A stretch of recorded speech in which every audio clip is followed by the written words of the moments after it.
धेरै एप्लाई गरिसकेपछि इन्टरभ्यूको कल त आयो, तर अब के गर्ने, कसरी चाहिँ इन्टरभ्यू दिने, यो कुरा धेरैलाई कन्फ्युजन हुन्छ है। अब यहाँको इन्टरभ्यूमा चाहिँ स्किल्सहरू मात्रै नभएर मैले अर्को भिडियोमा पनि भनेको थिएँ कल्चरल फिट, त्यसको बारेमा पनि कुरा हुन्छ। यो भिडियोमा चाहिँ म तपाईँहरूलाई स्टार मेथड कसरी युज गर्ने, स्टार मेथड युज गरेर कसरी इन्टरभ्यू दिने त्यसको बारेमा कुरा गर्छु। फर्स्टमा चाहिँ अब कल्चरल फिटको कुरा गरौँ है। अब मैले भनि पनि सकेँ, यहाँको कम्पनीमा तपाईँले टेक्निकल स्किल्स सँगसँगै कल्चरली फिट हुनुहुन्छ कि हुनुहुँदैन भनेर पनि हेर्छ। अब त्यसको लागि तपाईँले इन्टरभ्यूमा जाँदा हाँसेर गर्ने, हाँसेर इन्टरभ्यू दिने, आई कन्ट्याक्ट मेन्टेन गर्ने, अब एकदम फ्रेन्डली भएर कुरा गर्ने। अनि एउटा अर्को कुरो चाहिँ मैले धेरै नोटिस गरेको, अब हाम्रो नेपालतिर हुन्छ सर म्याडम भन्ने हुन्छ होइन, चलन हुन्छ, तर यहाँ चाहिँ सर म्याडम भन्नु पर्दैन है, नभनेकै राम्रो भन्छ है म चाहिँ। अब यहाँ चाहिँ फर्स्ट नेमले बोलाउने, जोसुकै होस् फर्स्ट नेम। तपाईँले नोटिस गर्नुभयो होला, यहाँ तपाईँलाई बसलाई, तपाईँको के अरे टिचरहरूलाई, लेक्चररहरूलाई, एकदम सानो मान्छेले पनि ठुलो मान्छेलाई फर्स्ट नेमले नै बोलाउँछन्।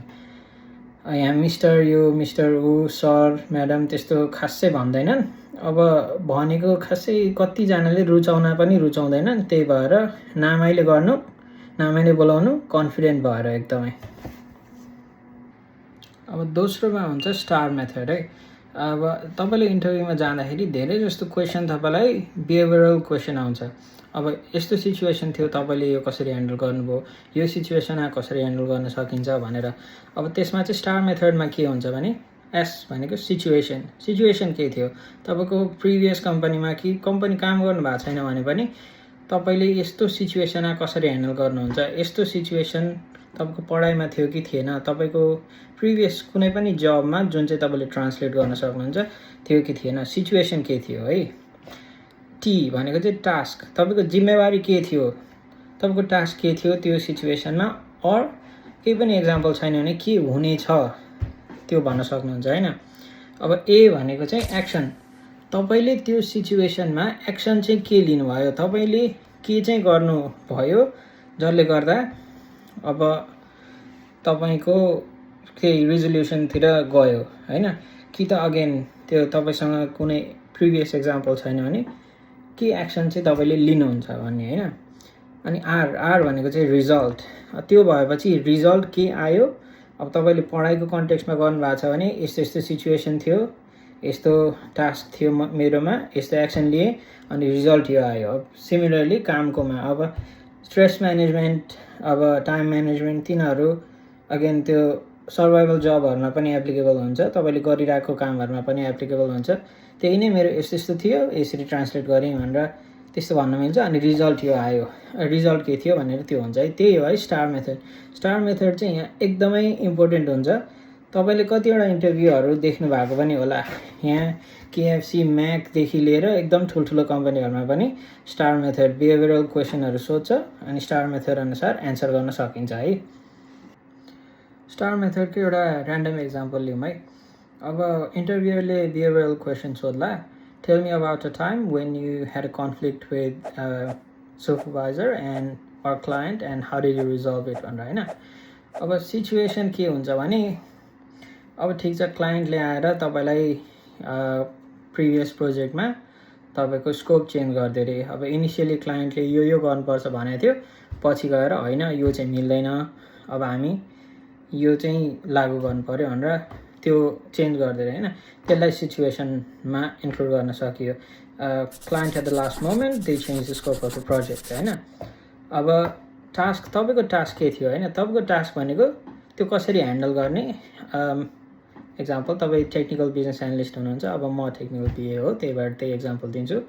अब मेरो टास्क भनेको क्लायन्टको रिक्वायरमेन्टलाई कसरी इन्क्लुड गर्ने अनि क्लायन्टलाई कसरी, स्टेक होल्डरलाई कसरी म्यानेज गर्ने होइन, त्यो हुन्छ। अब टास्क भनेको त्यही हो। अनि आई वाज एक्सपेक्टेड टु, अब के हुन्छ, अब इदर इन्क्लुड द्याट स्कोप कि त अब टेल द क्लायन्ट नो, अब नो चाहिँ नभन्दा हुन्छ, तर पुस ब्याक अन द रिक्वायरमेन्ट भन्दा हुन्छ है।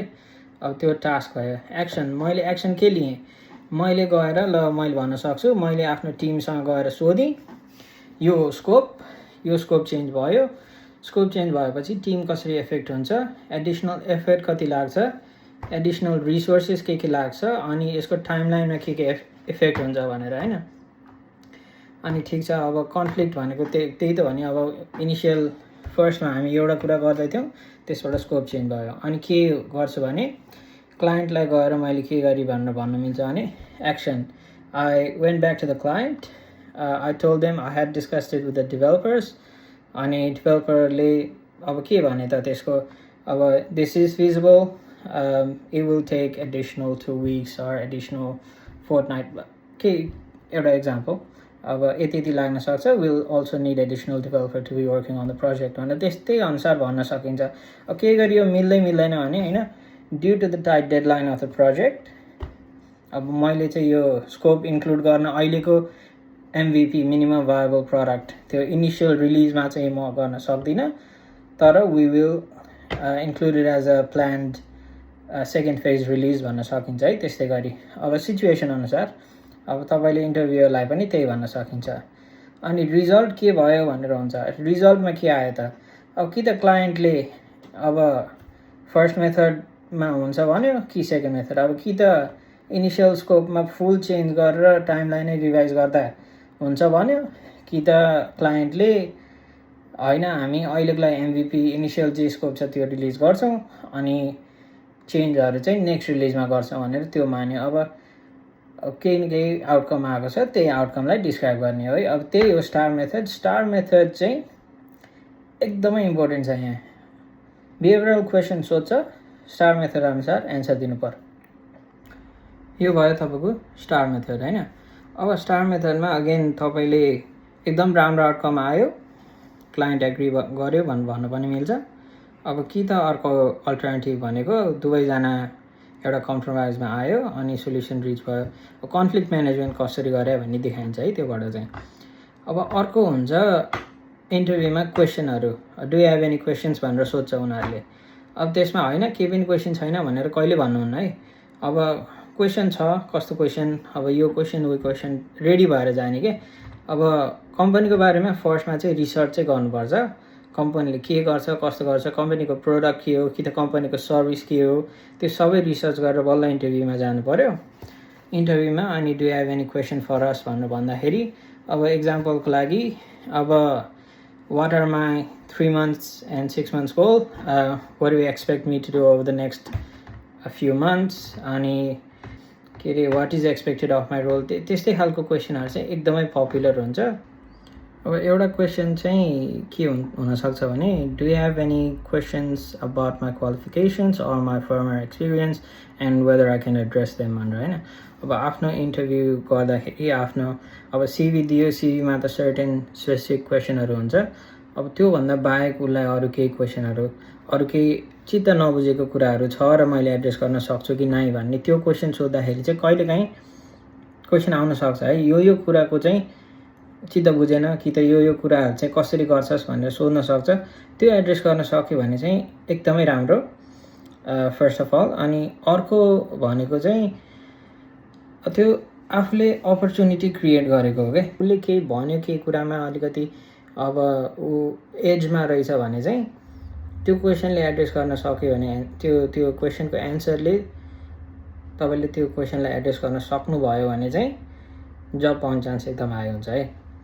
अब त्यो अलिकति अब हुन्छ नि कोहीले चाहिँ त्यस्तो क्वेसन सोध्न खोज्दैनन्, अब अलिक कन्ट्रोभर्सियल टाइपको जस्तो लाग्ला, तर एकदम फेयर क्वेसन हो है यो चाहिँ।